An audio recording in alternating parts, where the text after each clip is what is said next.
അസ്സലാമു അലൈക്കും വറഹ്മത്തുള്ളാഹി വബറകാതുഹു. ഇസ്രായേലിൻ്റെ നാശം അടുത്തിരിക്കുകയാണ്. കടുത്ത ശക്തിശാലികളായ ശൗര്യശാലികളായ അല്ലാഹുവിൻ്റെ പ്രത്യേകമായ അടിമകൾ ഇസ്രായേലിനെതിരെ നടത്തുന്ന യുദ്ധത്തിൽ ഇസ്രായേൽക്ക് വമ്പിച്ച തോൽവിയാണ് സംഭവിക്കാൻ പോകുന്നത്. ഇസ്രായേൽ അനുഭവിക്കാൻ പോകുന്ന ശിക്ഷ എത്രത്തോളം ഭീകരമാണെന്ന് പറഞ്ഞാൽ, ഇസ്രായേലിൻ്റെ നാശം, യഹൂദികളുടെ നാശം എത്ര ഭീകരമായിരിക്കുമെന്ന് ഹദീസ് ഖുർആൻ പറയുന്നുണ്ട്.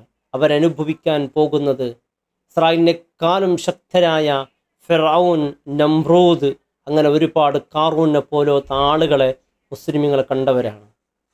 പരിശുദ്ധ ഖുർആൻ പറയുന്നു, അള്ളാഹുവിൻ്റെ പ്രത്യേകമായ ഇബാദല്ലന ഉലി ബഅ്സിൻ ഷദീദ്, കടുത്ത ശക്തിശാലികളായ അള്ളാഹുവിൻ്റെ അടിമകൾ ഇസ്രായേലുമായി പൊരുതിമുട്ടുമ്പോൾ ഇസ്രായേൽ അനുഭവിക്കാൻ പോകുന്ന, അവരെ അഹങ്കാരം അവസാനിക്കാൻ പോകുന്ന സമയം എത്തിയിരിക്കുന്നു. ശക്തമായി, എത്രത്തോളം ശക്തി എന്ന് പറഞ്ഞാൽ, നിർജീവികളായ വസ്തുക്കൾ വരെ ഇസ്രായേലിനെതിരെ തിരിഞ്ഞു നിൽക്കുമെന്നുള്ളതാണ്. ഇസ്രായേലിനെതിരെ തിരിഞ്ഞു നിൽക്കും നിർജീവമായ വസ്തുക്കൾ വരെ. പിന്നെന്തിനാണ് അല്ലാഹു റബ്ബ് സുബ്ഹാനഹു വ തആല ഇത്രത്തോളം, എന്തുകൊണ്ട് ഇസ്രായേലിന് അള്ളാഹു ഇത്രയും നാശം നൽകാൻ പോകുന്നത് എന്ന് പറഞ്ഞാൽ, ഹദീസ് അല്ലാഹുവിൻ്റെ റസൂൽ സ്വല്ലല്ലാഹു അലൈഹി വസല്ലം തങ്ങൾ പറയുന്നു, മുസ്ലിമീങ്ങൾ യഹൂദികളോട് യുദ്ധം ചെയ്യാതെ അന്ത്യനാളുണ്ടാവുകയില്ല. ഫയുഖ്തലുഹുമുൽ മുസ്ലിമൂന, മുസ്ലിമീങ്ങൾ യഹൂദിന്മാരെ വധിക്കപ്പെടും, കൊന്നുകളയും, വലിയ നാശം അവർക്ക് സംഭവിക്കാൻ പോകുന്നുണ്ട്. എത്രത്തോളം എന്ന് പറഞ്ഞാൽ, യഹൂദികൾ മിൻ വറായിൽ ഹജരി വശജർ, മരത്തിൻ്റെയും കല്ലിൻ്റെയും പിന്നിൽ ഒളിച്ച് രക്ഷപ്പെടാൻ വേണ്ടി ശ്രമിക്കും. ഫയഖൂൽ ഹജറു അവിഷജറു, അതുപോലെ മരങ്ങളും കല്ലുകൾ വരെ, നിർജീവമായ വസ്തുക്കൾ വരെ ഇവർക്കെതിരെ തിരിയുമെന്നാണ്. നിർജീവമായ കല്ല് വിളിച്ചു പറയും, അവിഷജർ മരങ്ങൾ വിളിച്ചു പറയും, യാ മുസ്ലിം, ഓ മുസ്ലിമേ, യാ അബ്ദല്ലാ, ഓ അള്ളാഹുവിൻ്റെ അടിമ, ഹാദാ യഹൂദിയുൻ ഖൽഫി, എൻ്റെ പിന്നിൽ ഇന്നാൽ എന്നൊരു യഹൂദിയുണ്ട്, ഫതആൽ, വാ, ഇങ്ങോട്ട് വാ. മുസ്ലിമിനെ വിളിച്ചു വന്ന് പറഞ്ഞു, ഫഖ്തുലുഹു, അവനെ കൊല്ലുക എന്ന് പറയും. ഇല്ലൽ ഖർഖദി എന്ന് പറയുന്ന ഒരു മരം ഒഴികെ, ഫഇന്നുഹു മിൻ ഷജറിൽ യഹൂദ്, അത് യഹൂദികളുടെ മരത്തിൽപ്പെട്ട മരമാണ്. അതല്ലാത്ത എല്ലാ മരങ്ങളും വരെ, ഈ നിർജീവമായ വസ്തുക്കൾ വരെ ഇവർക്കെതിരെ തിരിയുമെന്ന് പറയുമ്പോൾ, ഇന്ന് പാവപ്പെട്ട കുഞ്ഞുങ്ങളെയും പാവപ്പെട്ട സ്ത്രീകളെയും നിരപരാധികളെയും കൊന്നൊടുക്കുന്ന, ആശുപത്രികളിൽ പോലും ബോംബുകൾ വർഷിക്കുന്ന വല്ലാത്ത ഭീകരമായ ഒരു അവസ്ഥയാണ് നാം ഇപ്പോൾ കണ്ടുകൊണ്ടിരിക്കുന്നത്. ഇത് കാണുമ്പോൾ നാം വിചാരിക്കൂ, എന്തേ ഇതെന്ന് അള്ളാഹു കാണുന്നില്ലേ? നിർജീവമായ വസ്തുക്കൾ വരെ ഇവർക്കുള്ള സ്വഭാവങ്ങൾ പഠിക്കാൻ വേണ്ടിയാണ് ഇത്രയും അല്ലാഹു റബ്ബ് സുബ്ഹാനഹു വ തആല അവരുടെ സ്വഭാവങ്ങൾ കൃത്യമായി ജനങ്ങളെ മനസ്സിലാക്കാൻ വേണ്ടിയാണ് അള്ളാഹു നീട്ടുന്നത്. ഫൈന്ന ബത്ഷ റബ്ബിക ലശദീദ്, അള്ളാഹു ഒരു പിടുത്തം പിടിക്കും, അത് വളരെ ശക്തമായിരിക്കും. എന്തിനാണ് യഹൂദികൾ അള്ളാഹു ഇത്രയും അവസ്ഥയിൽ അവരെ ശിക്ഷിക്കപ്പെടാൻ കാരണം? അവർ ഒളിക്കാൻ വേണ്ടി ഫജാസു ഖിലാല ദിയാർ, വിശുദ്ധ ഖുർആൻ പറയുന്നു, വകാന വഅദം മഫൂല, തീർച്ചയായും ഇത് നടപ്പിൽ വരും. അവരുടെ വീടുകൾ തെരഞ്ഞു പിടിച്ചവരെ കൊല്ലുകയും ചെയ്യും. ഇത്രയും നാശം ഇസ്രായേലുകൾക്ക് വരാൻ പോകാനുള്ള ഏറ്റവും വലിയ കാരണം അവരുടെ സ്വഭാവം അത്രയും ദുഷിച്ചതാണ് എന്ന് ലോകം അറിയണം. ഇപ്പോൾ നല്ല വിജയമൊക്കെ കാണുന്നുണ്ടാവും അല്ലേ? അത് മരിക്കാൻ കിടക്കുന്ന ഇങ്ങനെ ഒരു പിടക്കലുണ്ടാവും, നല്ല പിടക്കൽ. ഈ പിടക്കൽ കാണുമ്പോൾ ഞാൻ വിചാരിക്കും, ഇതെന്തോ ചെയ്യാൻ പോവുകയാണ്. ഒന്നുമില്ല, അത് മരിക്കുന്ന അവസാന ഘട്ടം എത്തുമൊന്ന് ഉഷാരിയത്ത് കാണിക്കുന്നതാണ്. അവർ ഭൂമിയിൽ ഫസാദ് ഉണ്ടാക്കും, എല്ലാ വസ്തുക്കൾ അവർ വെറുക്കപ്പെടുന്നത് വരെ. അപ്പോൾ ഈ ഇസ്രായേലുകൾക്ക് അല്ലാഹു ഇത്രയും ഭീകരമായ ശിക്ഷ ഈ ദുനിയാവിൽ വെച്ച് തന്നെ നൽകാൻ കാരണം ഏറ്റവും പ്രധാനപ്പെട്ടത് അവരുടെ സ്വഭാവം അത്രയും മോശപ്പെട്ടതാണ്. ഇതുകൊണ്ട് നമുക്കുണ്ടാകുന്ന പാഠം, നമ്മുടെ സ്വഭാവത്തിൽ ദൂഷ്യങ്ങളുണ്ടായാൽ നമുക്കും ഇതുപോലെ ശിക്ഷ ഉണ്ടാകും. നിസ്കാരം തയംബല്ല, എൻ്റെ പ്രിയപ്പെട്ടവരെ, ദീനെന്ന് പറഞ്ഞാൽ നിസ്കരിക്കുന്ന ഒരുപാട് ആളുകൾ, അമലുകൾ കുറഞ്ഞവർ, നാളെ പരലോകത്ത് അവരുടെ തുലാസ് മുൻതൂക്കത്തിലായിരിക്കും. എന്തറിയോ? അവരുടെ സൽ സ്വഭാവം കാരണം കൊണ്ട്.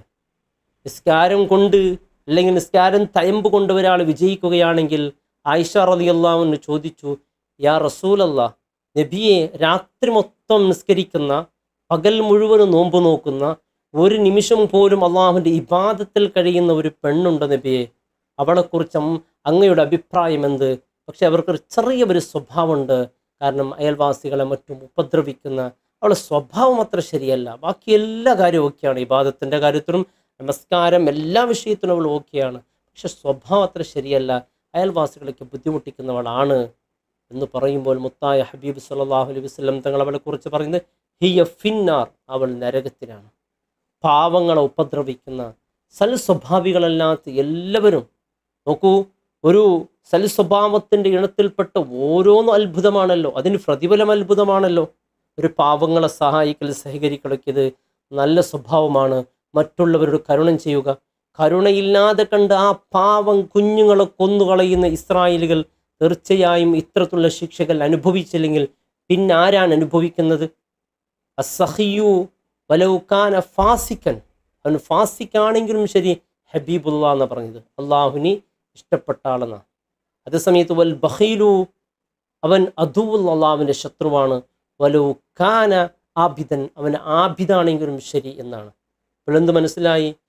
സൽ സ്വഭാവം എന്നുള്ളത് തീർച്ചയായും നാളെ പരലോകത്ത് വിജയിപ്പിക്കും.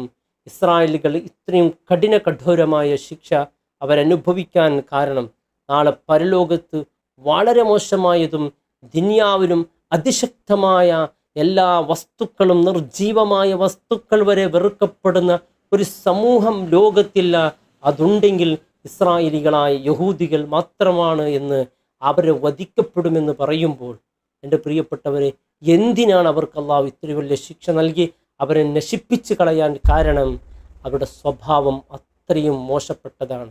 കരുണയില്ലാത്ത, ദയയില്ലാത്ത, സ്നേഹമില്ലാത്ത മക്കളോ, അല്ലെങ്കിൽ ഇത് ആശുപത്രിയാണോ, അല്ലെങ്കിൽ ഈ കൊന്നൊടുക്കുന്നത് ആരാണ്, നിരപരാധികളാണോ, ഒന്നും നോക്കാതെ അവരാരായിരുന്നു എന്ന് വിശുദ്ധ ഖുർആൻ പറയുന്നുണ്ട്. ഒരു കാലത്ത് യക്ഫുറൂന ബിആയാത്തില്ലാ വയഖ്തുലൂനൽ അംബിയാ ബിഗൈറിൽ ഹഖ്, ഒരു ഹക്കും കൂടാതെ കണ്ട് അംബിയാക്കളെ വരെ വധിച്ച ഒരു വർഗമാണ് ഈ ഇസ്രായേലികൾ എന്ന് പറയുന്നത്. എത്ര അംബിയാക്കളെയാണ് ഇവർ വധിച്ചത്? പരിശുദ്ധമായ ദീൻ വേണ്ടി ഇവർ ചെയ്തത് എത്രത്തോളം ക്രൂരതമെന്ന് പറയുന്നത്.